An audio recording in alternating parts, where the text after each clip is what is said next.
Yeah. Let's go? Let's go. É isso.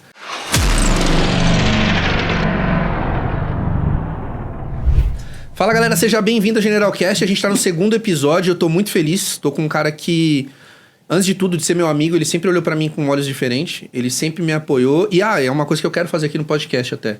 Eu quero trazer pessoas que acreditaram em mim até mesmo antes de eu ver o potencial que eu tenho colocado pra fora ultimamente. Então, eu vou trazer algumas pessoas assim e o Anderson Marinho é uma dessas pessoas. Anderson, de antemão, eu queria te agradecer. A gente não teve... a gente não vai ficar combinando, você tá ligado, né? Você não vai ficar combinando papinho. Mas qual que é a ideia? Eu quero trazer pessoas que olharam pra mim de uma forma diferente com relação ao que vi em mim como potencial. Quero falar de performance, eu quero falar de trabalho, eu quero falar de negócio. Mas antes disso, eu quero honrar todas essas pessoas que fizeram isso na minha vida. E você foi uma delas. Cara, eu sou muito grato por tudo que você já fez e por tudo que a gente ainda vai fazer junto. Então, seja bem-vindo aqui ao Generalcast, de coração. Tamo junto. É um prazer. É um prazer ser um puta cara especial. Gosto muito de você. Queria ter feito mais por você, enfim, mas é só o começo, né? Tamo junto, vamos se ajudar aí. Então, fechou. Cara, quando a gente fala de fazer, porque assim, só pra introduzir a história aqui, o Anderson me ajudou com campeonatos, até desconto. Lembra do Mr. Olímpia, que você arrumou um cupom de desconto pra eu poder pagar mais em conta?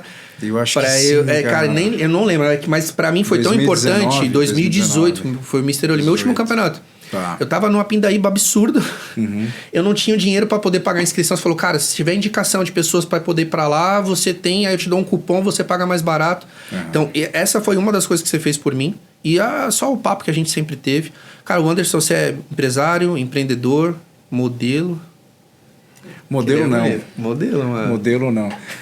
Mas eu vou te falar, tentei, né? Tentou, quando né? eu era moleque, eu tentei ser modelo, enfim, mas não... Legal, você é um cara muito de business e a gente sabe disso e a galera vai entender. Mas eu queria entender onde nasceu isso. Se você sempre teve uma veia empreendedora, se veio de família, se alguém te direcionou. Da onde veio tudo isso? De onde começou tudo isso, irmão? Cara, eu comecei a trabalhar com 14 anos. 14? Bem cedo. Comecei a trabalhar com 14 anos porque eu fazia colegial técnico e eu precisava em processamento de dados e eu precisava de estágio. Então eu entrei numa empresa... Processamento de dados, tudo a ver. Processamento de dados, cara. Nunca me identifiquei depois, mas foi bom, porque aí você já elimina uma etapa, né? Sim. Eu cumpri, porque tudo aquilo que começa, acho que a gente tem que terminar. Sim, então eu fiz lá 3 anos de colegial técnico, me formei em processamento de dados e eu entrei com 14 anos no colegial técnico. Então aí eu precisava trabalhar, porque eu precisava estagiar. Então eu trabalhava, sei lá, cara, 8 horas por dia, um pouquinho mais do que trabalha um estagiário. E fiquei 4 anos fazendo isso. Eu saí, quando eu entrei na faculdade, fiz propaganda e marketing na faculdade. Aí fui trainee e saí dessa empresa, porque eu já identifiquei que não era a minha área, processamento de dados. Entrei na Telefônica como trainee. Eu trabalhei na Telefônica também. Eu trabalhei como trainee. Fiquei 1 ano e meio e fui para a área de feiras. Aí fui ser comercial de uma feira de um grande grupo chamado Grupo Coromoda. Cara, isso eu já ouvi falar. É um dos maiores grupos de feiras de negócios do Brasil. Então, à época, a gente tinha feiras de moda, saúde, beleza. Eu ajudei na parte comercial da Coromoda, da feira de calçados. Mas na Telefônica, por si só, você tratava da parte de comercial também lá, vendas, enfim, como é que era lá também? Como trainee, eu rodei a empresa inteira, né? Mas... Uma área que você ficou lá, que você falou, puta... Acabei não ficando... Porque eu fiquei um ano e meio... Não chegou a dar 1 ano e meio. Certo. E saí, mas... Enfim, eu gostava de vendas, cara. Sim. Eu sou um cara... Eu gosto ainda de vendas. Foi onde eu fui... onde eu mais fui bem sucedido e tal. Eu curto muito essa área comercial. Show. E aí fui para o setor de feiras, aí fiquei nesse setor na mesma empresa por 14 anos. Caraca. Aí Essa Coromoda. Coromoda. A Coromoda era a 3ª maior feira do mundo de calçados. É uma feira que ajudou o mercado calçadista no mundo. A 3ª maior do mundo. Do mundo. E você era o que lá? Você era... Eu era representante comercial.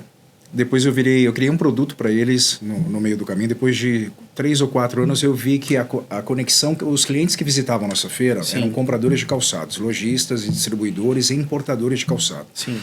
Esses caras também compravam confecção. E eu identifiquei que lá eu comecei a receber pedidos de empresas de confecção para serem expositoras da feira de calçados.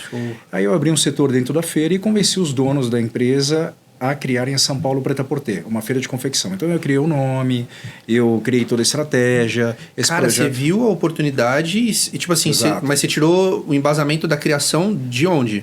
Eu conectei aquilo que eles estavam me pedindo, então o mercado começou a me pedir, olha, eu quero participar de uma feira de calçados. Peraí, mas você vende roupa, você é fabricante de roupa, importador de roupa. Então aí eu falei, pô, esse mercado é um mercado gigante, vamos tentar estudar. E estamos falando, isso aconteceu talvez em 2005, eu acho. Comecei a estudar isso em 2004, 2005 ou 2006 e tinha acabado de ser finalizada mesmo uma feira chamada FENIT. FENIT. Foi a primeira feira do Brasil. É da FENI. Não, depois eu vou entrar na FENIM. A FENIT foi a primeira feira comercial do Brasil. A primeira feira do Brasil chama-se FENIT. Caraca. E era uma feira da indústria têxtil. Certo. Na Feira Nacional da Indústria Têxtil. Eu acho que é isso, esse é o significado. E aí a FENIT foi uma grande feira, todo mundo que comprava moda no Brasil comprava na FENIT. Os grandes desfiles não existia ainda o São Paulo Fashion Week e tal. Era tudo lá. Acontecia na FENIT. E a feira durou, sei lá, cara, 40 anos e ela terminou nos anos 2000. Em 2000 o grupo foi vendido, era um grupo chamado Alcântara Machado, eles tinham diversas feiras, na verdade quase uma centena de feiras, eu acho. Show. O Salão do Automóvel era deles e tal, o grupo foi vendido. E eles olharam e a FENIT estava caindo por motivos diferentes e tal. E eles tiraram do calendário, falaram não vai mais existir a FENIT. Então teve um gap ali entre eu criar São Paulo Prêt-à-Porter e o fechamento total da FENIT. Mas você já estava percebendo que ia fechar? Você já tava, dentro quando você parou para estudar essa questão de fazer a criação, você percebeu que estava fechando? Sim, eu já visitei a FENIT, já visitava a FENIT, já gostava de feira, mesmo sem ser um profissional da área de feiras e eventos até então, eu sempre visitava feira, sempre gostava Essa paixão por feira veio de onde? Cara, eu visitava o Salão do Automóvel, a UD, a FENIT. Mas, sabe que eu sempre quis te perguntar, que é o seguinte, eu sei que você desenvolve feira pra caramba e tal. Na sua primeira feira que você foi, qual que era a visão que você tinha quando você chegava num lugar? Porque assim, você desenvolveu essa paixão por criação de feira. De fazer a estrutura, de ver. Quando você chegava num lugar desse, o que você analisava para poder ter uma ideia de falar assim, cara, eu vou criar uma feira X e vai ser cara, nessa pegada. O que você via? Eu acho que a primeira coisa, a feira é um momento de geração de negócios, né, cara? Então, assim, é um momento descontraído. Na maioria das vezes, quando você vai para uma feira, você já vai com um clima diferente, Sim. Você já vai disposto a conversar, ver pessoas. Então é diferente, sai do dia a dia ali, sai de uma reunião marcada, agendada, no padrão. Então a feira, primeiro, é um ambiente que eu acho que gerava conhecimento, até entretenimento, mesmo feira de negócio. E muito relacionamento. Então eu achava um ambiente alegre, cara. E eu gostava. Eu sempre escutava as empresas feedback positivos. Fiz milhões de negócio que eu faria em 1 mês, 2 meses, 6 meses eu fiz na feira. Então isso começou a me despertar. E eu comecei a pensar onde eu poderia criar feiras. Antes de trabalhar com feira ainda. Caraca, que visão. E foi aí, mas eu não imaginava isso. Você está falando uma visão, né? Mas eu não achava que era uma visão, eu só achava uma coisa que eu era entusiasta. Mas hoje você consegue ver que era uma visão. Sim, mas na época você, despercebido, total. Sim, gosto disso aqui, acho bem legal. Aí eu fui trabalhar na Coro Moda. E aí, engraçado que o nome é Coro Moda, né? Mas é um grupo que tinha feiras de outros segmentos. Sim. Inclusive, a maior feira do Brasil de hospitais, da área médica, por causa da área de do grupo deles. Chama Feira Hospitalar, hoje faz parte de um outro grupo. E é uma feira da Coro Moda. A Hair Brasil, uma grande feira de cabelo, é uma feira da Coro Moda. E aí, enfim, contando coisas engraçadas, quando eu comecei a trabalhar na Coro Moda, eu tinha, acho que 21 anos, e eu não tinha carta, cara, não tinha dinheiro para comprar carro. E na entrevista, na entrevista eu falei, você vai ter que rodar São Paulo inteiro para trabalhar, que você vai ser o nosso representante de São Paulo. Existia um representante em São Paulo que atendia os grandes importadores, enfim, importadores de calçados e confecção que participavam da feira, os expositores, né? Mas ele está se aposentando. À época ele tinha 80 anos. Esse aí ia pegar o lugar. Mas ele trabalhou até os 92. Mas ele falou, cara, eu quero parar. Seu Miguel. 92 anos, eu imaginei ele dirigindo com 92 anos. Super lúcido. Quanto mais você trabalha, mais a qualidade de vida dele era ótima. Assim, ele se sentia muito bem fazendo o que ele fazia, que era vender. E aí, cara, ele tinha pedido um auxílio e eu entrei. Só que eu entrei E aí eu não tinha carro. Só que eu não falei, porque senão não seria contratado. Na entrevista você falou que tinha. Eu falei, tem carro? Tem. Habilitação? Tem. Não, tá tudo Tenho, certo. Não, tranquilo, vambora. Tal. Vambora. Mentiroso. Aí eu fazia uma rota e ia visitando os caras. Só que, tipo, em 6, 7 meses, cara, eu tava ganhando 4 vezes o que eu ganhava como treininho Como na é que você ia telefônica. visitar a galera? Busão? Busão. Metrô e busão. Ou meti uma bike, tipo... Não existia bike nessa época, assim, não para trabalhar, né? Essa coisa mais moderna, né? Não tinha, época, né? não. Era um ônibus. Eu trabalhava mesmo. de terno e gravata, cara. Não, você sempre... Eu nunca Mas tive... começou isso, assim, de trabalhar de terno e gravata, foi nessa época, assim. Mas né? foi por conta de... Sim, o dress code era esse. Eu Então, tinha que até trabalhar depois de a terno gente e entra gravata. nisso, mas eu vou até perguntar por quê. Mas enfim, porque eu entendo que tem todo um por trás, mas Sim. beleza, a gente entra No nisso. caso da Coromoda, imagina, eu ia visitar empresas, né, empresários, diretores, eu tinha que estar pelo menos bem vestido Até pra como bater com eles faturamento, estariam. né? Não, você não dá para chegar lá, se você deixa para pessoas, você não tem um dress code. Aí você fala, olha, você se veste do jeito que você quer. Não rola. difícil. Até porque assim, galera, não sei se vocês nunca me viram, né? De camisa social, bonitinho e tal. Eu só vim assim pra poder ficar compatível com ele. Porque eu falei, cara, não é possível. Eu vou sentar na mesa com um cara que tá o tempo todo de terno, todo arrumadinho. Vocês não estão sentindo o cheiro, cheiroso. E eu vou sentar com o cara de camiseta e moletom. Eu falei, não, deixa eu ir compatível com o cara. Porque, pô, no mínimo, né? Irmão, você tá lindo, cara. Não, ó, Você tá lindo. não. Deixa registrado isso aí que eu quero usar depois. Mas Agora- bacana, você ia visitar a galera, show de bola. Tipo, puta, eu falei que tinha carro, não tinha, mas eu fui visitar, comecei a ganhar mais. Beleza, o que você fez? Ganhar bem mais e tal. E aí, o senhor Miguel, que abriu essa oportunidade, que pediu para a empresa para que eu fosse lá trabalhar, pediu um ajudante, um representante comercial para dividir a praça com ele. Sim. São Paulo é uma praça grande, né, cara? Então, quando eu cheguei e comecei a performar, ele desistiu. Falou, não, eu quero voltar a atender os meus clientes, eu quero voltar até São Paulo inteiro. Os caras, puta, não, agora tem o Anderson Já tem aí. ele já, mesmo e aí sem foi habilitação. engraçado. Não sabiam, eles ficaram Mas sabendo deu depois que tempo, eu isso que comprei eu ia falar. carro só. Você falou, você que falou? Depois de uns... Cara, aconteceu uma situação engraçada. Eu tava numa reunião com o meu gerente, a gente tá gravando aqui em Alphaville, né? E ele mora em Alphaville. Ele mora aqui? Chama Wellington Joseph. Pô, vou mandar pra ele. Cara que super Manda querido o e link tal. pra ele depois. E ele pediu, o Wellington era meu gerente, falou, puta, aproveita e tira meu carro da vaga lá e coloca em tal lugar. Eu desci, olhei pro carro, olhei pra vaga, falei, cara... Cheguei no segurança do prédio, falei, cara, você quebra um galho pra mim? Tira esse carro daqui e coloca naquele lugar. Porque eu não sabia, velho. Você não tinha a menor noção, eu entendeu? sei dirigir, mas eu vou trabalhar, cara. Não, mas isso é Não, legal, eu cara. Isso não mostra... só trabalhar, como trabalhei pra cacete. Sabe o que é mais legal? Que é o seguinte, vamos parar pra analisar. O cara já fazia o trabalho que você tava fazendo de carro e já apresentava um resultado. Né? Todo Apresentava um mundo resultado absurdo. Você, aí falando em performance, que você falou, puta, eu já performava. Olha que animal, você fazia o mesmo trabalho do cara, de ônibus, e começou a ganhar, 4 vezes mais. Imagina se você, já tivesse iniciado de carro. Aí entra o lance de você não esperar estar pronto pra começar. Isso, mas eu posso falar uma coisa, cara, Pode, que eu claro. acho, assim... eu acho que a dificuldade me ajudou, velho. De verdade. Cara, isso é louco, Se eu tivesse com um carro, talvez eu não performasse tanto, entendeu? Você tinha que mostrar resultado. Porque eu tinha que mostrar resultado, eles estavam esperando isso de mim, a partir do momento que eu batia as metas, eles me davam metas maiores e eu batia. Cara, isso virou uma roda, assim, que não podia parar, entendeu? Te animava? Te dava aquele muito, gás, eu sabia. cara, E eu vou te falar uma coisa, eu sei que você é um cara que acredita em Deus e tal. Sim, sim. Eu acho que foi fundamental. Eu tinha uma crença que, assim, eu ia dar certo, entendeu? Sim. E que se tivessem 2 pessoas iguais... A minha ideia é essa, tem 2 pessoas iguais. Uma com um pouco menos recurso, mas com muito mais vontade, ou com a mesma vontade, eu acho que Deus ajuda. Na real, eu acho que Deus ajuda. Você decidiu. Então, cara, eu tinha certeza, assim, que eu ia performar bem, melhor do que o Sr. Miguel, era a minha obrigação, porque ele já tinha 80, 85 já tinha feito anos. O trabalho dele, né, pô? Um trabalho perfeito, pô, inspiração. E aí eu passei o carro em todo mundo, foi muito legal, porque...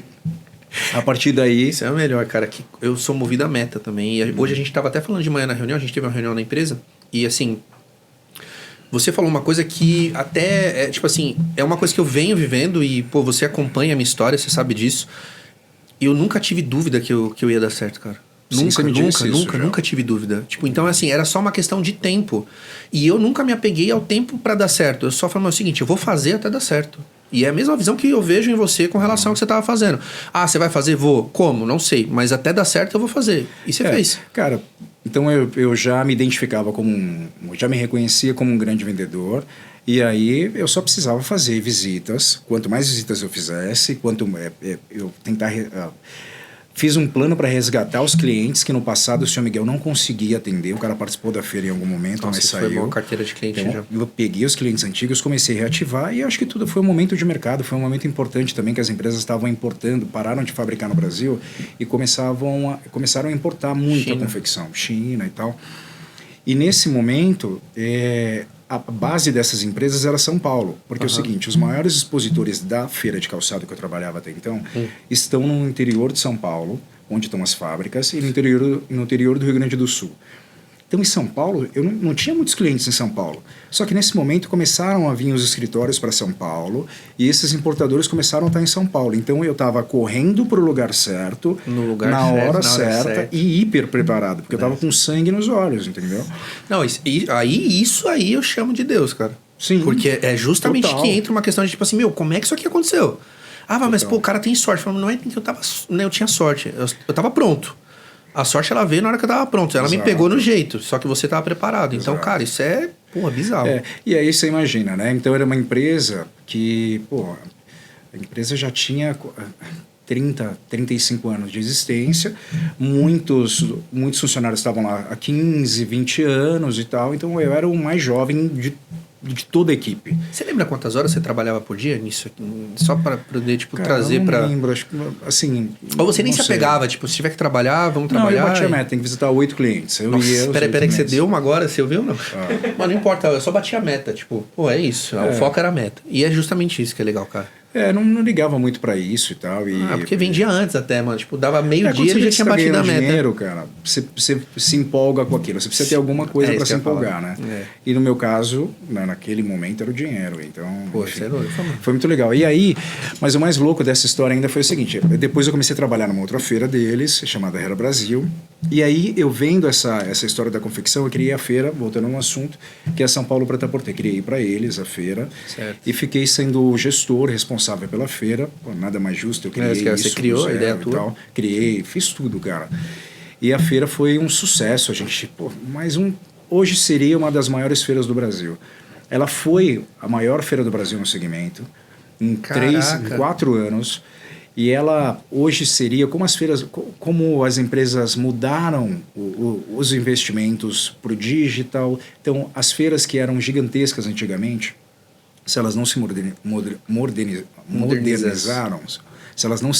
modernizaram, elas perderam muito espaço no mercado. Certo. Então, feiras que eram gigantescas estão menores. O Salão do Automóvel, por exemplo, é maravilhoso. Ele quase não ia existir esse ano, porque as empresas não queriam mais aquele modelo de negócio. Então, eles vão realizar o evento, se reinventaram e vão realizar em Interlagos o evento, no autódromo. Mas o que eu quero te dizer... é diferente, hein? Que é diferente. E eu acho que vai ser muito legal. Bacana. Acho que vai ser Traz pro mundo da galera, né? Exato, mas então assim, muitas empresas que você não imaginava, você fala, essa feira nunca vai quebrar. É uma feira referência para esse setor e tal, e as feiras hoje se reduziram a nada. Muitas delas, não vou ficar... Você quer falar, tem alguma feira que você, da época que você entrou, tá até hoje, que você fala, até hoje tem essa feira aqui?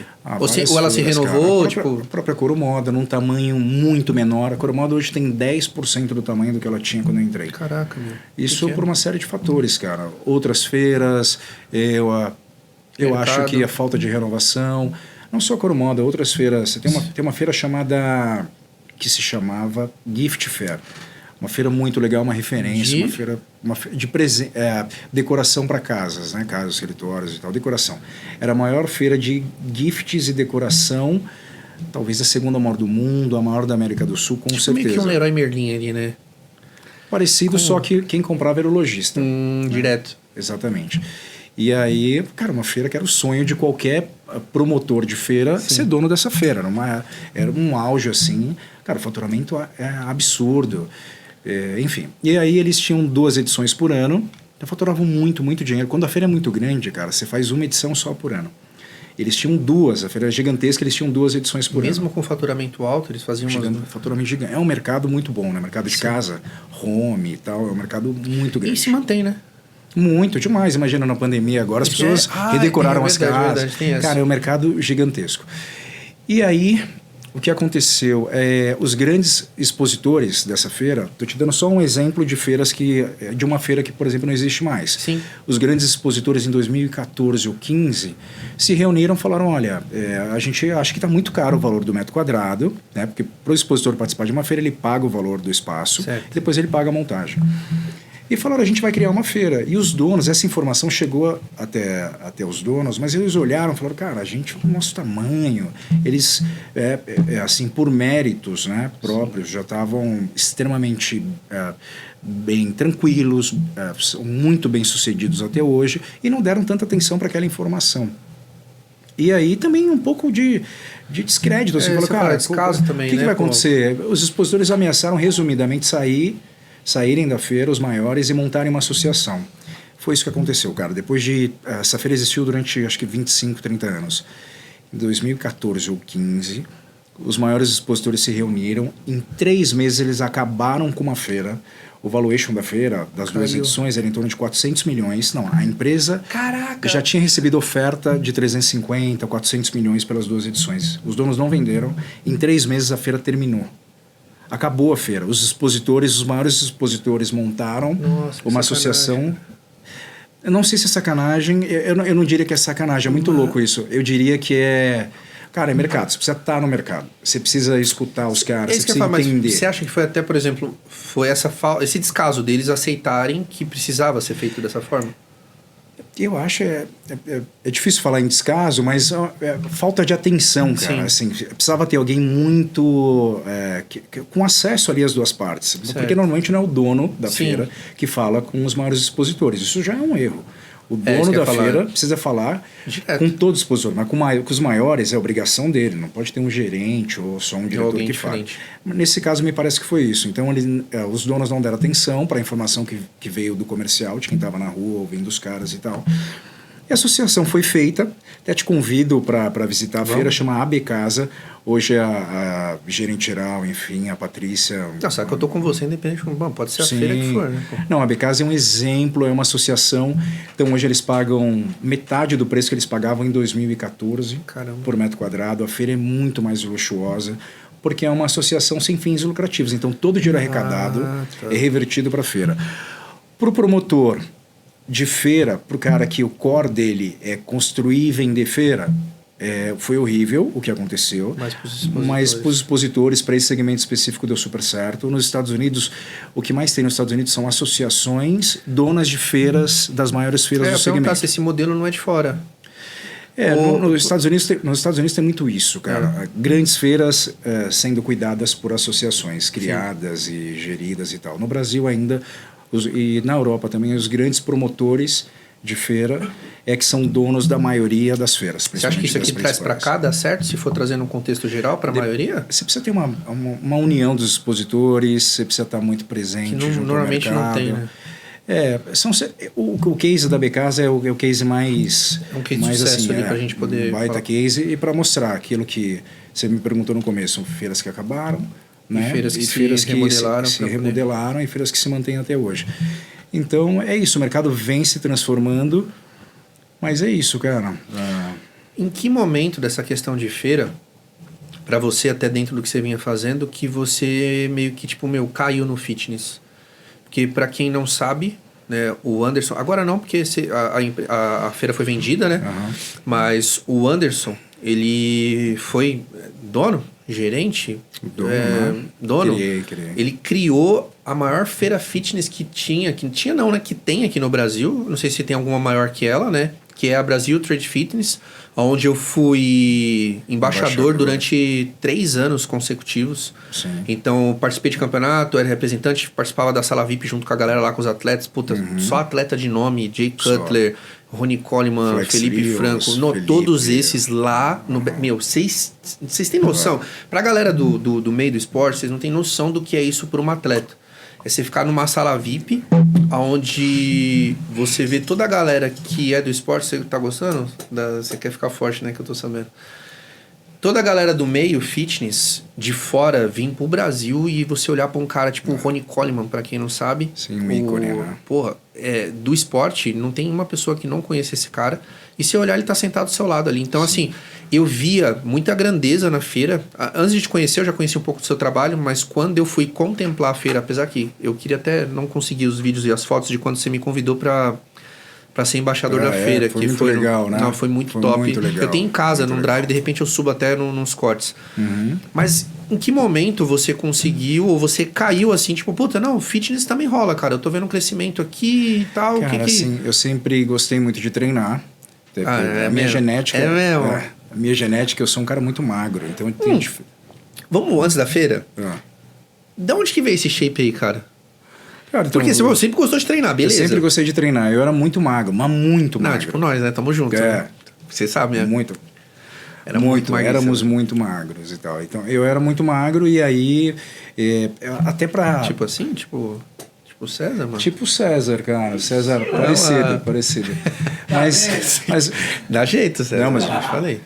César tá bem, assim. Não, ele tá bem, tá mas magrinho, eu não me mas tá sentia... bem. O problema, assim, eu não me sentia bem. Entendeu? Então o problema tava comigo, não tava... Eu era aloprado, então eu resolvi mudar. Mas das duas coisas, ou você tá acima do peso, quando você entra na musculação, você tá muito magro e quer mudar um pouco. Então eu comecei a treinar em, sei lá, eu tinha 17 anos, eu tô com 42 anos, com 17 eu comecei a treinar. Sim.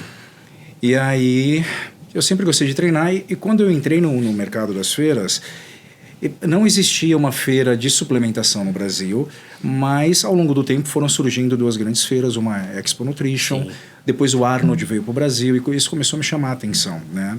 A feira do Arnold hoje no segmento é a maior feira. Sim. E aí em 2000 e eu ia comprar suplemento nas lojas dos amigos e tal, e eles falavam, cara, você gosta muito de feira, você é um entusiasta, você conhece muito de feira, por que você não cria uma feira de suplementação? Eu falava, não, isso aí não dá dinheiro. Porque as minhas feiras eram muito grandes, então eu não conseguia enxergar. Eu sabia que tinha potencial, mas eu não achava que eu estava no momento certo. Sim. Que aquele era o momento de eu criar uma feira nova. Isso com quantos anos? Cara, isso veio acontecendo, sei lá, desde de você 2000, da galera, desde 2009, vai. Caraca. 2008, 2009, a galera falando, pô, entra nesse segmento. Você com a ideia na cabeça. Cara, eu ganhei dinheiro com a minha feira de moda, com a feira de calçados.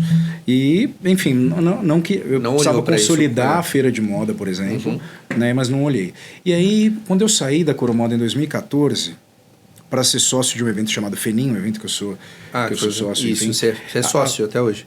Eu sou sócio dos eventos de São Paulo, né? Certo. Mas fora? Eu sou... fora não. O evento ele acontece em Gramado, em Balneário Camboriú. De Gramado, de Gramado é o que você... De Gramado é a maior feira de moda do Brasil, hoje, de tem uma confecção. galera, com o Jeff e a galera toda vai sempre. É a maior feira de confecção do Brasil hoje, é a FENIM. Então a FENIM era a segunda maior feira, a primeira era a FENIT morreu. E aí veio... E aí eu criei a São Paulo Prêt-à-Porter em São Paulo, e a FENIM acontecia só no sul do Brasil. Sim. E aí, enfim, em 2014 eu saí e me tornei e trouxe a FENIM para São Paulo, para ser concorrente da feira que eu havia criado, a São Paulo Prêt-à-Porter. Tem um movimento importante de mercado e ia acontecer, total. Estratégico e foi assim. Então eu recomecei. Olha que louco, eu criei isso que eu ia falar, uma você feira, criou e depois... Né? Eu criei uma feira, por isso que você não pode ter amor a marcas, cara. Você é desapegado total? Tipo assim... Não sou, mas trabalho muito isso. Porque, pô, eu criei a São Paulo Prêt-à-Porter, era minha paixão, eu era louco pela feira e tal. Não era majoritário, porque eu criei para um grupo, mas eu era doido naquilo. Sim. Quando eu achei que o propósito que eu tinha para a feira, o porquê que aquilo foi criado, não fazia sentido para os donos. Sim. Quando os donos começaram a se distanciar do projeto, eu era a cara do projeto. Assim como eu fui a cara da BTFF, da Brasil Training Fitness Fair. Quando não fazia mais parte, havia uma desconexão entre aquilo que eu queria com aquilo que eles queriam. Eu resolvi sair mais. E aí eu encontrei o meu sócio, que é o Júlio, que era meu concorrente, ó que louco, meu concorrente na FENIM, né? Porque eu tinha a maior feira de São Paulo, que é o maior mercado do Brasil. Todo mundo vem a São Paulo comprar. E aí ele tinha a feira, depois da FENIT, ele tinha a feira super consolidada em Gramado. E ele queria vir para São Paulo. E eu estava descontente com os rumos da minha feira que eu criei aqui. Então eu saí da minha feira, deixei minha feira gigante aqui em São Paulo para começar do zero uma feira em São Paulo.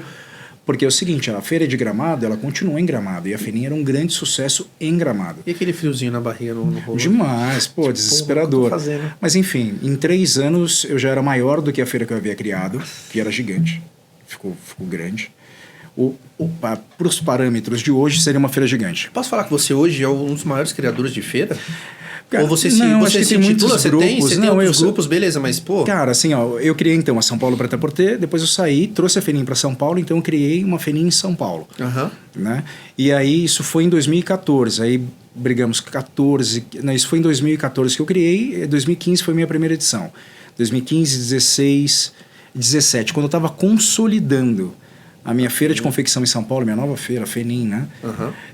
Eu resolvi... Eu falei, cara, esse é o momento. Eu fui visitar uma Irsa Fitness Brasil, uma feira que eu super respeito, no Transamérica.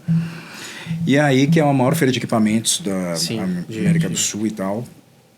Quando eu fui visitar, eu falei, cara, peraí, é isso que eu acho que agora é o momento. Agora o mercado está mudando, todo mundo está entendendo o fitness de uma maneira diferente. Que era um novo boom ali, né? Saúde, bem-estar e tal. Sim, acho que o Instagram começou a movimentar isso mais. Eu falei, é nesse momento. E aí eu criei um projeto, cara, com embaixadores, que você foi um deles. Sim. Um projeto diferente, um projeto muito mais voltado para o digital. Um projeto jovem, porque eu achava que tudo que tinha até então não era jovem. Não comunicava com esse mercado. Você estava querendo também já transicionar para o digital e mostrar para a galera que tinha a possibilidade de ser uma coisa jovial, vamos dizer assim. Exato. Eu achava que tudo aquilo que estava acontecendo era uma coisa de muito sucesso. A Irsa, o Arnold, a Expo Nutrition, mas eu queria transformar aquilo em algo diferente. E eu acho que a gente conseguiu fazer. Nossa, total. Então, na primeira edição, já em 2017, então eu não tinha consolidado a Feira de Moda ainda em São Paulo, a FENIM. Sim. São Paulo Prêt-à-Porter estava super consolidada. E eu trouxe um concorrente. Então eu estava tentando me sobressair perante a feira que eu criei. E aí eu criei a Brasil Trade and Fitness Fair. Loucura, cara, para brigar no bom sentido com Arnold e com Expo Nutrition. E com Irsa Fitness Brasil. 3 feiras super consolidadas e eu criei uma nova feira dentro do segmento fitness com uma maneira diferente, né, com uma metodologia de comunicação diferente, falando com o público jovem. Foi a primeira feira que teve um campeonato de CrossFit dentro. Enfim, juntei as maiores celebridades. Nossa, uma das perguntas é essa. Tipo assim, você falou das celebridades e tipo assim, cara, você sempre teve esses networking? Tipo, porque a gente sabe que pô, networking é forte, é pesado. O que você tem é muito forte. E, por exemplo, isso veio com o tempo, até por conta das feiras e os contatos e tal. Mas que momento você encontra ali Felipe Franco, né? E fala, mano, Felipe, deixa eu te falar um negócio, cara. Vamos montar uma feira aí, eu queria que você fosse a linha de frente. E até pra galera entender, Felipe Franco era a cara da feira. Sim. A linha, tipo, a feira, o Felipe Franco era o garoto propaganda, vamos dizer assim, né? Sim. Da feira. E isso foi muito forte, porque quando se falou num cara que trouxe o fisiculturismo pro Brasil da forma que ele trouxe, e eu... Que transformou, né? Transformou. Porque na verdade, ele quando ele se tornou pró, que foi quando tudo explodiu, que a galera não sabia de categoria, como funcionava, e se olhava e falava assim, caraca, velho, o que é isso? O que tá acontecendo? Aquele corpinho que a galera, puta, é bonito, corpo dá pra pôr corpo de praia. Você fala, mano, eu também quero. E aí começou esse movimento. Como é que você conseguiu achar o Felipe aí nesse andar todo da carruagem e trazer ele, cara? Bom, eu morei na Zona Norte durante muito tempo, né? Então o Felipe nascido e criado na Zona Norte, o Felipe também. E aí eu já encontrei... Cara, eu conheço o Felipe há, sei lá, 14 anos. Talvez até um pouco mais. Conheço o Felipe há muito tempo. Conheci o Felipe magrinho. A gente empinava pipa junto, tá ligado? Não, a gente nunca fomos próximos nessa história de andarmos na rua juntos e tal. Mas a gente já se conhecia. Porque a Zona Norte é pequena. É um nicho. Zona Norte, quem gosta de treinar na Zona Norte. Então o Felipe era engraçado, porque eu era muito maior do que o Felipe. E eu era muito maior. Ele olhava pra mim e falava, caraca, olha o tamanho do cara. Eu era muito maior do que o Felipe. Eu já trabalhava com feiras. Sim. Então, quando eu pensei em criar uma feira no segmento, eu falei, cara, o Felipe é o cara que tem a ver. E comecei a juntar os meus amigos. Um cara que foi primordial para eu poder criar a feira, chama Felipe Alves. Felipe, ele é dono de uma marca chamada Canibal. Eu sei quem é, pô. Canibal, que era o nome do irmão dele falecido. Exato. É o que te acompanhava nos eventos. Exato. Tal. O Felipe foi fantástico, porque quando eu pensei em criar o projeto, eu desenhei o projeto, né, fiz um material muito legal, mas eu precisava apresentar isso para o mercado. E o Felipe era representante em 2016, ele era representante eu acho que da Midway ou da Black School, mas ele conhecia todo mundo no mercado, ele é um cara muito bem quisto, a galera, pô, ama, respeita, ele é um cara de coração enorme e tal. Ele me abraçou, falou, cara, vamos, eu acho que cabe a tua feira, você está sendo ousado, e eu vou te apresentar para todo mundo, vamos ver o que dá. Nossa, que legal. E deu super certo, e a gente trabalhou em conjunto durante 4 anos nas feiras internacionais, porque eu gostava de treinar, eu não conhecia o fisiculturismo, né, por dentro. Sim. E o Felipe conhecia muito, conhecia todos os atletas internacionais, conhecia a história de cada um, conhecia o porquê desse cara com esse. Tem muita gente que não se fala. Sim, sim. Enfim. As tretinhas internas, né? É normal. E aí ele conseguiu me guiar e fizemos várias viagens internacionais juntas para visitar as feiras lá fora. Eu cheguei. Várias, cara. E aí ele me ajudou demais, assim. Então a gente fez a primeira feira em 2017. A Brasil Trading Fitness Fair, e foi um grande sucesso, 50 mil pessoas no pavilhão AMB. Foi uma feira... Fui. Você foi? Foi. Ah, você não era embaixador ainda, Não era né? embaixador. Você foi em 2018. Eu fui em 2018, eu fui convidado para... Comecinho de 2018, e no entanto que é o seguinte, o que é engraçado? Até é legal trazer essa história aqui, porque assim... O Felipe Franco foi o cara que me fez eu começar a gostar do esporte como um todo. Eu tinha o Felipe como modelo para o que eu queria com relação a shape, com relação a trabalho, com relação à criação de marca, porque eu já via o lado dele business antes da galera ver. A galera tava vendo o campeonato, eu tava vendo ele criar a FF. Que eu falava assim, cara, o que ele fez? Ele criou uma marca e não sei o que. Eu vi ele fazendo camiseta, eu vi ele com coqueteleira e eu falei, cara, não. Aí, olha Explode, aqui, né? Explode, a academia dele. E eu comecei a ver isso. E aí eu falei assim, cara, eu vou fazer uma coisa parecida. Eu vou modelar esse cara também nos negócios. No entanto que eu comecei a modelar ele absurdamente. E aí eu comecei a criar minha marca. Comecei a, ver linha de roupa junto com o pessoal da Body Style e tal. Por quê? Por causa do Felipe Franco. Então assim, ele sempre foi um cara que eu olhei. E eu sempre quis. Falei, mano, cara, eu vou conhecer esse cara. A gente vai estar perto. Aí o que acontece? 2017 foi o ano que eu disputei todos os campeonatos do ano. Que onde a gente via, tinha campeonato, você aparecia, eu tava lá e tal. Sempre o pessoal fala que você é louco, tá sempre seco, sempre sobe bem. Cara, absurdo. E, linha abdominal. E eu falava assim, surreal, cara. E aí eu tinha uma meta. Qual que era a minha meta? Eu falei, cara, em 2018, começo de 2018, a galera vai saber quem eu sou.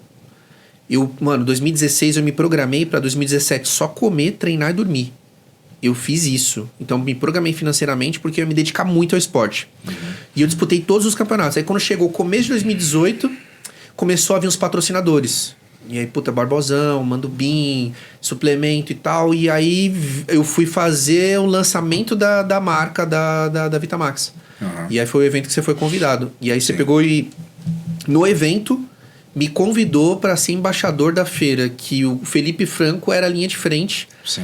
E eu falei, aí foi quando a gente, pegou mais amizade e se falou, mas naquele dia eu lembro muito bem que quando você me deu um kit com a camiseta, com o boné e tal, eu saí dali na hora e fui pro lado de fora e comecei a chorar. Eu falei, mano, não é possível, cara, que eu consegui o que eu falei que eu ia fazer, cara. Galera me conhecendo, então entra muito o lance de você saber o que você quer e fazer a coisa acontecer. Mas foi muito importante para mim, porque eu tinha o Felipe como uma referência e eu querendo ou não, me tornei amigo do Felipe. Eu falei, cara, o Felipe agora é meu amigo, cara, eu olhava só... Meu companheiro de time, Meu companheiro de time, e eu falava, como é que eu tal. fiz isso? Mas era só a decisão, cara. Cara, assim, só falando um pouco mais do Felipe, eu sou muito fã do Felipe. Hoje ele é muito gente boa, velho. Ele é muito gente boa. A cuidar da parte empresarial dele. É verdade, você toma conta da parte de empresa dele hoje, junto com a linha de frente das clínicas e tal, né? A gente criou uma rede de clínicas, né? Junto com o grupo HCMC. Se você quiser falar um pouquinho, é porque, até a gente conversou que eu preciso dar uma passada lá. Sim, nós temos uma clínica, uma rede de clínica de emagrecimento e performance, chamado... essa clínica é chamada FF Clinic. Projeto meu antigo, junto com o Felipe, a gente ia lançar isso em 2019, depois 2020, aí veio a pandemia. Em 2021, o ano passado, passou super rápido, né, cara? Foi. Eu tive a felicidade de encontrar 2 grandes empresários, que eu sou fã deles e, enfim, da história, da trajetória deles, que é o Thiago e o Fernando. Sim. E eles são donos de um grupo chamado Premium Lab, e esse grupo é um dos maiores grupos de exames laboratoriais do Brasil. Que show. E eles têm redes de clínicas. Tem uma rede chamada HC, Health Concept, tem uma outra rede chamada HCMC, que é a maior, e agora tem FF. Então nós Temos a FF, eu e o Felipe com eles. Você tem aqui em Alphaville alguma... Não, em Alphaville tem uma chamada Health Concept, que é uma nova unidade do grupo, mas do que grupo, não tem mas nada não a ver. do Felipe. Mas não tem com o Felipe. O Já Felipe tem... a gente tem Tatuapé, Santana, Vila Olímpia e eu e o Felipe nós estamos abrindo agora Salvador. Vamos ver de abrir uma aqui em Alphaville. Cara, a gente estuda muito o mercado, né? Para poder abrir e eu acho que é ser bacana, mais acho que cabe. assertivo, mas cabe. Sei, mas eu acho que cabe aqui, o público E o Felipe, cara, e voltando, o Felipe é muita inspiração, assim, porque ele... Hoje tá muito fácil olhar a vida do Felipe e tal, mas o Felipe nadou contra a maré. Total, né? Como a maioria das pessoas, né? Fazem isso dia a dia. É que hoje fica mais fácil o pessoal ver isso, né? O Felipe não tinha uma família estruturada e o Felipe corria muito estruturada financeiramente. O Felipe correu muito atrás de tudo. Ele tem uma estrela incrível. Ele conseguiu mudar um esporte justamente quando foi criada a categoria dele, a Men's Physique, que é isso que você estava falando. Ele foi pioneiro, ele ganhou o Arnold Ohio. Enfim, era o momento certo, a pessoa certa, e ele realmente transformou o esporte. Então, o Felipe é e vai ser para sempre um ícone do esporte, cara. E ele é extremamente dedicado. Bom, não chegaria onde ele chegou se não fosse... Agora né, onde ele está, o que ele está fazendo, até na área da política mesmo que ele entrou, e assim, super dedicado. A gente vê os projetos que ele está fazendo, é surreal. A dedicação e a disciplina dele, cara. Cara, e como ele consegue fazer tudo ao mesmo tempo, porque ele treina 2 vezes por dia, ele trabalha em diferentes áreas.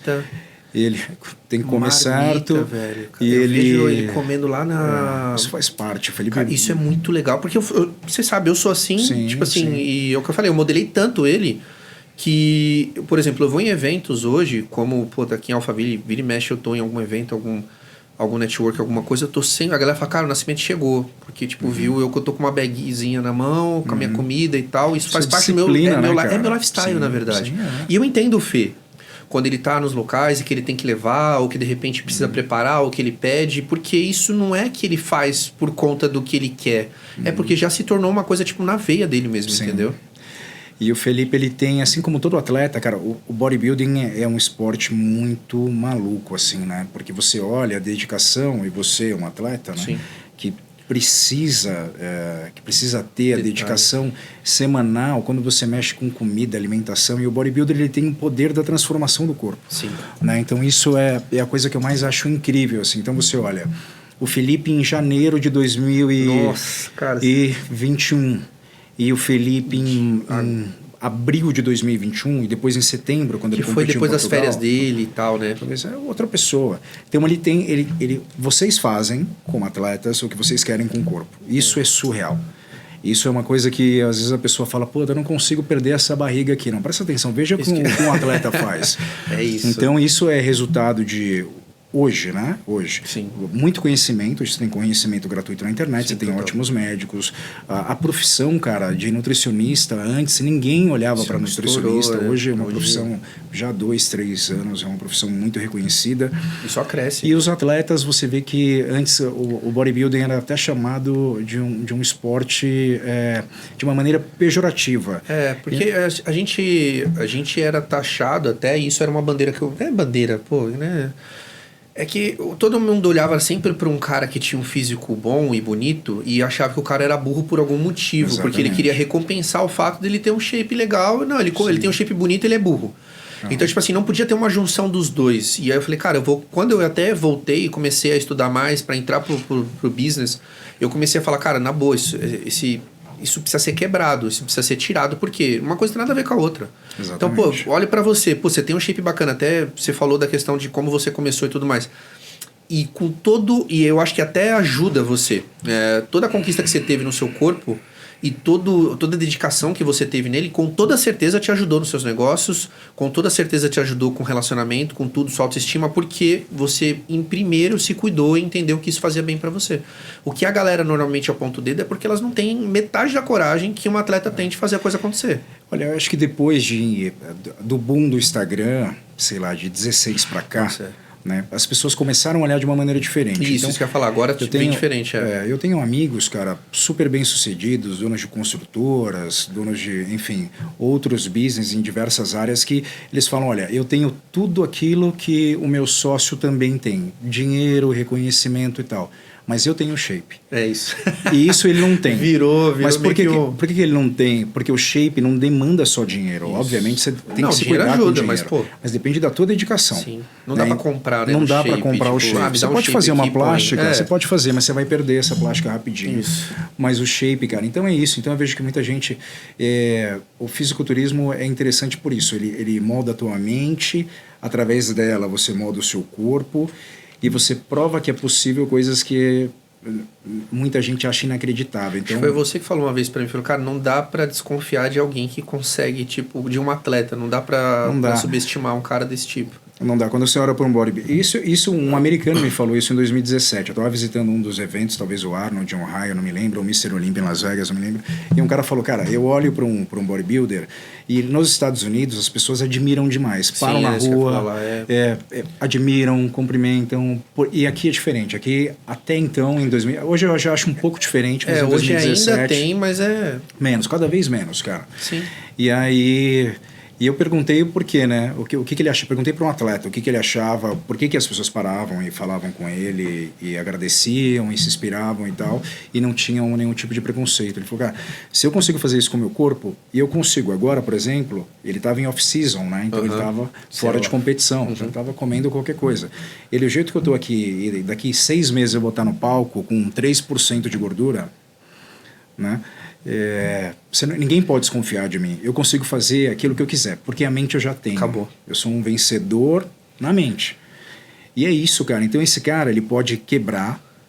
Eu nem sei se ele tem dinheiro, esse cara em questão, mas ele é muito bem sucedido, ele é feliz com aquilo que ele tem. Mas você tem muitos bodybuilders com muito dinheiro, hoje em dia fazendo dinheiro com diversas coisas diferentes. O esporte, cara, ele te dá muitas oportunidades. Pensando de 2017 para cá, ele continua e cada vez mais as pessoas se interessam muito por isso e é isso. É um segmento que só cresce, né, pô? E é isso, não duvide de um bodybuilder, cara.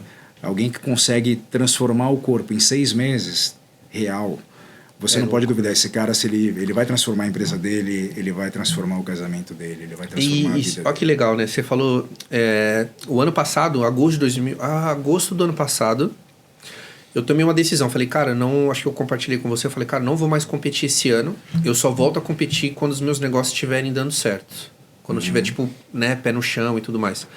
E fizeram 7 meses agora que eu tomei essa decisão.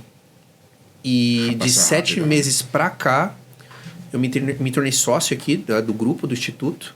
Eu tenho meus negócios dando certo, tô pra fazer um lançamento do meu livro, tô com o meu podcast, ou seja, não é só no esporte, não é só no físico que isso acontece. Então, quando uma pessoa realmente decide, não tem volta, ela fala, na boa, decidi, é irreversível, não volto atrás, eu vou fazer isso aqui acontecer. Não tem como dar errado. Mas a questão é justamente essa, é não conseguir, tipo, ter tempo pra você olhar pra trás e falar, acho que dá pra eu voltar pra lá. Porque sempre isso acontece. A galera fala, puta, na boa, tomei a decisão aqui, mas, puta, deu uma apertadinha aqui financeira. Não, é melhor eu voltar pra onde eu tava. Você me conheceu trabalhando... Zona de conforto. Zona de conforto. A gente tava... Você chegou a me ver lá na Bodystyle, trabalhando como vendedor, né? Você chegou aí na loja, não foi? Na verdade, eu fui... Naquela época eu ganhava R$600 por mês, cara. E eu só tava naquilo porque era do esporte e eu tinha me dedicado. Eu falei, cara, eu vou fazer isso aqui dar certo. Mas eu acho que não tem nenhum problema, é engraçado isso. Não tem nenhum problema que você esteja naquele lugar sabendo que é uma etapa de transição. Eu acho que não tem problema Isso é a forma que a gente pensa. Sim. Porque você, do jeito que você falou no começo, tipo, cara, eu sabia que ia dar certo. Era a mesma coisa eu 2017, 2018. Olha que engraçado, 2017 eu só competi. Final de 2017, 2018, 2019, eu trabalhei com uma renda de R$600 por mês. E eu falava assim, cara, isso aqui vai passar. Fica tranquilo, eu tô indo pro caminho certo. Sim. E eu já tinha essa certeza. Então, tudo bem você estar num lugar desse, desde que você saiba pra onde você vai. Entendeu? Então... E aí, como você quer falar de... A gente combinou de falar um pouquinho de empreendedorismo isso é legal, e tudo mais. Traz pra gente. Olha o que aconteceu. É louco também, porque... Quando eu resolvi criar a BTFF, eu não tinha todo o capital para criar a feira. Então, o meu maior expositor da minha feira de moda, da Fenin, que já era Fenin, Sim. Motti, o cara que virou meu amigo, enfim, um grande empresário e tal. E ele passou a ser um investidor da BTFF. Então ele foi meu sócio na BTFF. Então ele Nossa. acreditou, ele viu o trabalho que eu já vinha fazendo, Sim. seja na São Paulo Prêt-à-Porter, na Coromoda. Até porque já vinha, depois na Feninha, a gente já tinha um contato próximo, não éramos amigos, mas próximo, contato de cliente e tal. E ele foi um investidor do projeto, acreditou em tudo isso, nesse sonho, e a gente criou uma feira fantástica e foi um baita do sucesso. Você vai falar, que momento você falou assim, cara, acertei na veia nisso aqui? Teve Cara, um no momento que primeiro você ano, falou, quando eu que você olhei falou, aquilo, no primeiro aqui, ano. cara. No primeiro ano eu já sabia, A cara. feira tava linda no primeiro ano, cara. Eu vou te falar quando eu soube que a feira ia ser um sucesso. O dia que eu imprimi o primeiro material da feira, eu olhei para aquilo e falei, isso aqui vai ser um sucesso, cara. Sério? Eu já sabia. Eu sabia o que eu estava fazendo, o porquê que eu estava fazendo e aonde eu ia chegar. Eu sabia disso. Já estava escrito. Eu não sabia se ia ser sucesso no primeiro ano, no segundo ano, mas que ia ser a maior feira do Brasil no segmento, eu já sabia. No dia que eu imprimi o material, eu imprimi Que certeza. 3 kits e eu olhei para aquilo e já sabia. Eu não tinha a menor dúvida, cara. O mais gostoso é que essa sensação não tem como tirar da gente. E eu acho que Não. até isso que faz com que a gente se alimente da forma certa pra chegar a ver a conclusão disso. Porque a gente viu, cara, você vê... Cara, é o que o pessoal fala, puta, você viu, não dá pra desver. E é a mais pura verdade, porque você viu um negócio desse, na sua mente você já criou. Você Sim. falou, cara, não, é isso aqui. Não, eu já sabia, eu tinha todos os porquês, já estavam Alinhados. ali muito alinhados e tal. Teve esse momento que você falou assim, puta, a feira deu certo. E aí você falou, pô, não, eu tipo, não é tão desapegado. E você vendeu a feira faz pouco tempo. Faz quanto tempo você vendeu a feira? A gente vendeu a feira em fevereiro desse ano. Fevereiro. Como é que foi pra você ver, tipo, esse filho indo embora de uma beleza que você viu numa impressão de um... Cara, eu acho que depois que eu passei pela São Paulo Prêt-à-Porter e criei um concorrente para ela, trouxe a Fenin para São Paulo, Certo. eu já senti que aquilo que você cria, mas que, cara, assim como os filhos são Você cria pro criados, né? mundo. Você não cria para você. Então acho que a pior coisa é quando você se apega a uma marca de uma maneira que você vai querer ficar abraçado com ela mesmo quando ela não faz mais sentido para você ou quando você tem uma grande oportunidade e você não deixa ela ir, mesmo sendo bom para a marca que você criou. Sim. E muito bom para você. Então, eu acho que esse é o pulo do gato que muitos empreendedores não conseguem ter. O cara se apega tanto à marca que ele perde o timing. Você vê e ele muito isso? morre com... eu conseguiria te falar que vários, não vou falar Não, obviamente, lógico, expor, não, mas vários sim. casos, sim. Cara, é normal você está fazendo parte disso aqui como sócio agora, Sim. né? Em algum momento chega um grupo maior e fala, quer "Meu, não comprar apoiei." ou, enfim, te faz uma oferta irrecusável, mas você fala, não, isso aqui eu que criei, cara, esse logo foi eu que fiz lá em casa. É verdade. E, pô, eu tenho uma paixão, é o meu nome e tal, e não tem nada a ver, cara. Você, beleza, você veio e fez a feira, vendeu a feira, foi pra um grupo italiano, né? Um grupo italiano. Puta, fechou. Estado Animal. em bolsa, um grupo Pô, grande. legal. Eles vão dar continuidade à feira, né? Bom. Até fez a renovação do pessoal do time agora. E essa foi a última feira que você criou? Essa Ou foi você a já última- vinha com alguma dentre, tipo, projetos que você já tinha da BTFF e tinha alguma em paralelo? Então, veio pandemia, né? Sim, Pensando sim, que aí 2000, desde parou. quando a gente criou. Então, BTFF foram 3 anos consecutivos. No 4º ano veio a pandemia, em 2020. 2021 eu realizei o Mr. Olímpia Brasil. Né? Então, a BTFF em 2017 Era só a feira. era só a feira. Em 2018, final de 2017, eu consegui trazer o maior evento do mundo para dentro da Isso é BTFF. legal, que é o porque Mr. foi meu Olímpia. último campeonato. Exatamente. Então, a maior marca, para quem não conhece, a maior marca do mundo de fisiculturismo chama-se Mr. Olímpia. É lá onde o Arnold foi criado, se destacou e depois Isso é bizarro, foi né? para Meu a último indústria campeonato de foi Mr. filmes Olímpia. e tudo mais. Não, o Mr. Olímpia é a referência mundial Copa do Mundo de do fisiculturismo. fisiculturismo. Normalmente eu falo assim, eu quero Exatamente. metrificar, eu falo, cara. Exatamente. Ele é mais forte do que as Olimpíadas, até porque o Sim. fisiculturismo não está nas Olimpíadas. É verdade. Enfim, E é o Mr. falado da Olímpia forma que é surreal. E ali, cara, eu acredito que não tem nenhum grande atleta que não tenha passado pelo Mr. Olímpia. Sim. Então, trazer o Mr. Olímpia para o Brasil, que o Brasil é o segundo, depende do parâmetro, mas é o segundo, está entre No o mercado? segundo ou terceiro maior país que consome fitness no mundo. Sim. Então, Qual que é o primeiro, você sabe? cara, a Alemanha, primeiro Estados Unidos, obviamente, Sim. número de academias, número de praticantes, inscritos e tal. Segundo, a Alemanha. Terceiro, o Brasil. Mas a Alemanha só é maior do que o Brasil pela moeda. Em faturamento, faturamento. né? Sim. Mas o Brasil vai ser maior do que os Estados Unidos muito em breve. Não, com essas até redes de porque academias. O que aconteceu com a NPC, você vai falar também pra Bluefit, gente. com a NPC. A NPC é uma federação americana, que hoje está nos maiores países do mundo, inclusive no Brasil, que cuida dos campeonatos de fisiculturismo aqui. E você tá junto com eles, né? Eu sou diretor comercial da NPC aqui no Brasil. Então, em 2017... Cara, você é muito brabo, né? Cara, eu tento, véio. né, cara? Não, poxa, trabalho. Gosto de trabalhar, cara. Caraca, velho, sério? Então, em 2017, a gente trouxe o Mister Olímpia. Realizamos o primeiro em 2018. Realizamos em 2019. Realizamos, então, em 2018, 2019. 2020, Pandemia. na terceira edição, não teve a BTFF. Foi. Né, porque limites eu fiquei e 4 tal. anos, então. Eu fiquei os 4 anos. Você Como ficou? embaixador, eu fiquei os 4 anos. E aí, em 2020, 2020 não teve. 2021 a gente realizou o Olímpia, só o campeonato. Eu lembro que aí foi A gente tinha isso, contrato, que foi a o gente- espacinho ali e tal, foi menor. Foi menor, porque ainda Até porque havia tinha pandemia. E em 2021, o Mister Olímpia pegou a licença de volta. Os donos do Mister Olímpia pediram a licença de volta.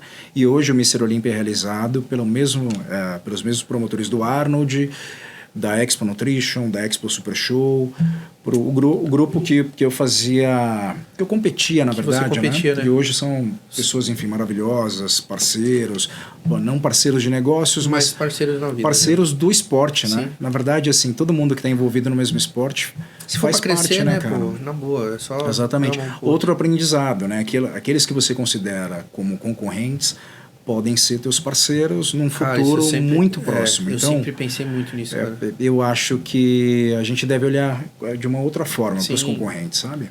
Eu aprendi muito isso. Não, até porque, na boa, não tem como. Tem alguém fazendo o que você faz de uma forma diferente, melhor ou não, que dá pra você aprender. Isso é fato. E eu me inspirei em todos esses caras. Eu me inspirei na FENIM, que eu me tornei sócio, para criar São Paulo Preta-Porter. Na FENIM e na FENIT. E eu me inspirei no Arnold, na Expo Nutrition e Pra na criar, ISA hein? Fitness Brasil para criar a BTFF. E, enfim... Pra onde tá indo você agora? Cara, então... Nessa parte de criação. Hoje eu tenho uma feira mais voltada para o digital. Na verdade, é uma feira que não se tornou realidade ainda. Ela está no É um papel, mas a projeto? gente é um projeto. Já mas que imprimiu tá pra você muito olhar bem. pra ela e falar, puta, que isso aqui vai dar certo, cara. Cara, eu não imprimi, Se for mas imprimir, no me manda, iPad acho que ia falar, eu já. tenho certeza absoluta que ela vai acontecer. Então, Você vai fazer parte disso. Isso que eu falar. E na- Eu vou fazer parte disso? Você vai então, fazer perfeito. parte, você Então, vai estar lá, você vai, enfim. Não, O que show você de quiser bola. fazer, você é de casa. Não, pô. Então vai ser um evento muito legal, que já era para ter saído do papel em 2019, depois veio a pandemia, mas ele vai sair com grandes nomes e é um projeto Puta, que animal, voltado para o Qual, isso é digital. exclusivo, hein? Só pra vocês saberem. Eu não tava sabendo disso, sim, você nem me falou, mas solta aí. Na verdade é Figital, né? Porque é uma feira de negócios com um braço no digital. Ou seja, querendo ou não, você tá querendo mais uma vez fazer uma inovação dentro do que você já fazia para trazer pra galera.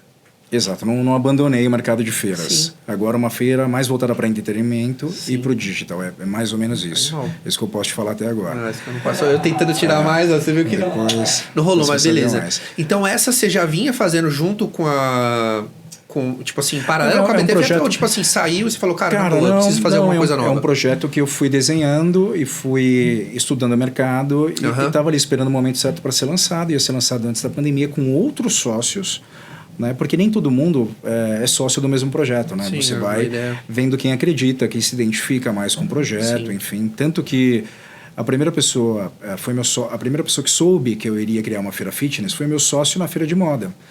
Mas naquele momento ele não acreditou no projeto, ele não entende do fitness, não sabia do Você potencial. não tinha mostrado nada. E tinha mostrado. Resultado sim, Sim, mas não, do fit, resultado vem depois. E aí acabou que o expositor, que se tornou meu amigo e meu sócio, acreditou nesse projeto. Então é isso, cara. Não necessariamente está tudo certo. Não, isso que eu ia falar. São projetos diferentes, com sócios diferentes. Hoje é mais fácil para você mostrar para alguém um projeto e a pessoa falar assim, caraca, não tem como dar errado isso aqui. Porque até você tem traz como. muito resultado, velho. Eu acho que eu tenho um histórico muito positivo, né, Sim, cara? então por isso que eu tô falando, é mais fácil apresentar. Todo histórico ajuda. Mas lembrando que só o histórico não basta, né? Então é trabalhar do resultado zero, depois. tem que ser a cabeça daquele cara de 2001 que Show. pegou o ônibus para ir visitar o cliente e vender uma feira de calçado, sabe? Tá. É a mesma ideia, porque se eu parar, se eu começar a lembrar que eu não necessariamente preciso desse projeto para viver, talvez não dê certo. Se acomoda. Entendeu? Zero, eu sou zero acomodado, cara. Não, pô, mas somos dois, né? tem que lembrar bem disso, porque o mais difícil é isso. Tem um cara uma vez me falou assim, olha, muito bem sucedido e tal, ele falou, cara, para mim hoje é muito difícil, ó que doido, é muito difícil acreditar em Deus hoje para mim. Porque eu tenho tudo, cara. Então, para mim, isso tem 10 anos, mais de 10 anos que ele me falou, mas me marcou muito. Hoje é muito difícil acreditar em Deus porque eu tenho tudo. Quando eu não tinha nada, eu tinha que me apegar a Deus. Porque eu não tinha nada. Tudo eu tinha que me apegar. Eu tinha que rezar para não ficar doente, eu tinha que rezar para não ser demitido, eu tinha que rezar para minha mãe não ser demitida, para meu filho, para a escola do meu filho, eu não, Nossa. enfim. Ó que louco. Naquele momento, quando ele me disse isso, ele falou, eu tenho tudo. Então, eu coordeno a minha saúde. Então, se eu estiver doente, eu vou no Einstein. Se minha empresa não vai quebrar, porque está muito bem estruturada, meu filho, se eu quiser, eu mudo ele de colégio. A fé dele ficou no... Ele falou que a dificuldade que ele tinha naquele momento era continuar tendo a fé que ele tinha quando porque ele... o dinheiro veio, o financeiro dele cobriu, né? Se você pensar bem, ele estava me falando uma coisa do fundo do coração dele, que é verdade. Sim. É difícil quando você não tem nada, se apegar a Deus é uma coisa muito fácil. Isso é total, isso é fato. O difícil é quando você tem dinheiro e você tem que se apegar a Deus quando você tem dinheiro.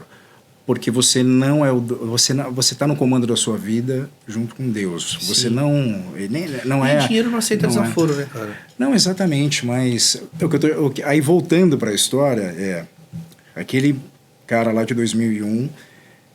mesmo não precisando desse novo projeto, não precisando, eu digo, para sobreviver, para enfim, mas querendo fazer algo novo e tal, tem que estar tão determinado e tão apegado aos princípios, aos objetivos e a Deus, quanto aquele cara de 2001. Isso é show. Então o porque princípio senão, não mudou. cara, Os princípios não mudou. Então é essa a questão. Exato. Não, isso é perfeito. Você falou pra mim que você tá indo pra Portugal, até pra gente não se estender muito. Quanto tempo a gente tem aí, cara? Só pra não... Quanto tempo tem? Aí 1 hora de duração. Tá. Seguinte. Você tá indo pra Portugal agora, é isso? Fazer uma viagem? Vem alguma novidade de lá ou você pode falar ou não? Cara, eu tô indo para Portugal para conhecer um pavilhão, aproveitar o verão europeu, enfim, um pouco também. Eu sou um cara que viaja muito pouco, cara. Eu viajo, eu trabalho. Somos dois, né? Mas se quiser convidar, pode convidar. Eu dou um jeitinho, sério. Eu sempre viajo a trabalho e não viajo pouquíssimas vezes a lazer, assim. Sim. E aí eu tô indo visitar 2 amigos, um deles tem uma rede de hotéis e um pavilhão, e é sócio de um pavilhão. Eu tô pensando em algumas coisas, então eu quero conhecer o espaço, enfim, aproveitar um pouco e também trazer ou levar algum negócio interessante para lá.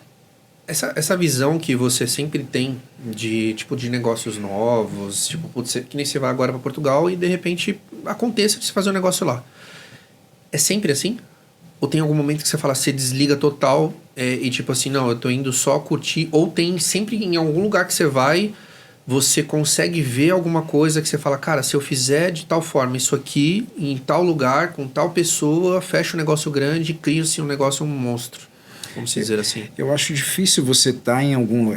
Deve acontecer isso com você também. Você está em qualquer lugar por isso sempre eu tô te pensando em algum negócio, né, cara? Ou ouvindo, ou vendo alguma coisa que você possa replicar no teu negócio, ou até em algum negócio novo. Isso acontece muito comigo. Eu te disse há pouco que eu me sinto culpado se eu for viajar sem nenhum objetivo de negócio, cara. É muito louco isso. É ruim, mas eu me sinto culpado. Então eu preciso de um objetivo. Sim. Se eu tenho um objetivo, mesmo que seja uma reunião, depois disso eu posso curtir, ficar 10 dias sem fazer nada. Tipo, já fez o que tinha que fazer. Mas eu fiz. Exato. Então eu estou sempre pensando em alguma coisa nova, nem tudo sai do papel. Aliás, 90% das coisas, 99% das coisas não saem do papel. Cara, você deve ter muita proposta de negócio. De coisas tipo maravilhosas que passaram, que continuam passando por mim, que eu não consigo abraçar naquele momento que eu estou dedicado a outra coisa. Você tem algum critério para poder fechar uma sociedade, alguma coisa? Você fala assim, mano, na boa, sei lá, 3 pontos que não podem faltar para você fechar um negócio com alguém e que sempre tem isso daqui e sempre que tem, dá certo. Cara, acho que precisa ser, inevitavelmente, alguém muito honesto. Show. Né? Alguém que eu admire. Bacana. Você admira o que? O resultado da pessoa, a pessoa como um todo? Eu tenho que admirar a pessoa como um todo. Sim. E alguém que já tenha tido êxito em alguma coisa. Resultado. Né? Porque senão... Obviamente, tem coisas nesse tripé aí que não podem absolutamente faltar. Então, então de repente o cara não teve o resultado ainda, mas o cara tem um baita potencial, é um cara honesto e é um cara e dá pra lapidar que tem conhecimento demais. Sim, mas 2 dos 3 não dá pra faltar. Não dá pra faltar. Cara, como eu sei que você é um cara tipo, muito, muito, muito ocupado, e eu falei que eu não vou te segurar muito, eu queria fazer uma última pergunta pra você pra gente finalizar, que é o seguinte. Eu sei de tudo que você já passou, né? Até porque você contou um pouco aqui, pô, sei dos altos e baixos, mas eu queria que você pensasse agora na maior dificuldade que você já passou como pessoa, o que essa dificuldade ensinou pra você, que você pode falar para as pessoas que você teve um aprendizado em cima disso, e para as pessoas conseguirem tipo tirar um proveito de repente de um problema, de uma situação que você passou, mas que você resolveu. Um problema que você falou, superou, você falou, cara, não, eu tive que fazer isso para superar, e a galera conseguir, tipo, meio que, se estiver passando por isso, conseguir sair dessa também. Cara, é difícil, porque ao longo desse tempo inteiro, se for falar profissionalmente, eu já passei por tanta coisa, né? Sim, pode ser profissionalmente, até porque se a gente for falar no lado negócios, é o que a maioria das pessoas passa, tá? É um problema, de repente, financeiro, negócio, sim, empresa fechando, enfim. Mas que você teve um aprendizado que serviu para você, que você falou, cara, eu fiz isso e rodou, deu certo. Eu teria muita coisa para te falar agora, sim, mas eu acho que o principal é acreditar em você mesmo. Quando eu não acreditava em mim, eu rapidinho percebia que aquilo me prejudicava. Eu sempre fui um cara da área comercial, me prejudicava nas vendas. Olha que legal, pega essa chave, tipo, meu, isso é forte. Então, se eu não Porque se você não acreditava em você, isso atrapalhava o resultado que você estava buscando. Exato, eu não conseguia vender, performar da maneira que eu gostaria. E cada vez que eu performava bem, que eu ganhava mais dinheiro com aquilo, minha autoestima aumentava. Certo. Então, uma coisa recompensa a outra, e isso é um ciclo, cara, virtuoso. Certo. Então, o primeiro passo, acredite em você. Certo. Não passe muito tempo sem acreditar em você. Busque ajuda, olhe para dentro, sim, mas você tem que acreditar em você, porque a partir daí as coisas acontecem, show, cara. Então, para quem precisa performar, e todo mundo precisa... Isso que eu ia falar, para ter resultado precisa performar. Primeiro precisa acreditar em você. Então, se você não está com um corpo legal, isso vai te prejudicar, vá malhar. Se você não está preparado o suficiente, vá estudar. Se você... Enfim, é isso, cara. Então, confiando em você, o resultado, em algum momento, ele vem, cara. Ele fica maior. Ele não vai vir do jeito que você quer. Sim. Mas ele vem. Mas ele vem. E aí o resultado, ele se retroalimenta. Exatamente. Ele fica nesse ciclo. É um ciclo virtuoso. Show. Né? Galera, é o seguinte, esse papo aqui maravilhoso com o Anderson, eu tô muito feliz, de coração.